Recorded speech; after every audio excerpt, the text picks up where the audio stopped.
জাতিসংঘের মহাসচিব Antonio Guterres আগামী ১৩ই মার্চ ৪ দিনের সফরে বাংলাদেশে আসছেন।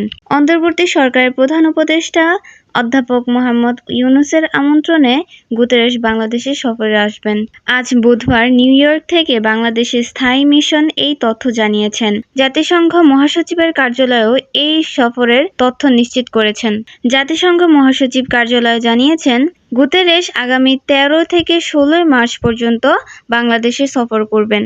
এর আগে ২০১৮ সালের জুলাই মাসে বাংলাদেশ সফর করেছিলেন জাতিসংঘের মহাসচিব গুতেরেস।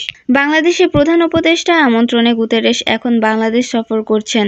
গত ৭ই ফেব্রুয়ারি নিউ ইয়র্ক জাতিসংঘ মহাসচিবের সঙ্গে সাক্ষাৎ করে প্রধান উপদেষ্টার রোহিঙ্গা ইস্যু ও অগ্রাধিকার বিষয়াবলী সংক্রান্ত বিশেষ প্রতিনিধি খলিলুর রহমান। এ সময় তিনি প্রধান উপদেষ্টার আমন্ত্রণপত্রটি গুতেরেসের কাছে হস্তান্তর করেন। এদিকে মোহাম্মদ ইউনূসের অনুরোধে চলতি বছরের দ্বিতীয়ার্ধে জাতিসংঘের রোহিঙ্গা বিষয়ক একটি আন্তর্জাতিক সম্মেলন অনুষ্ঠিত হওয়ার কথা রয়েছে।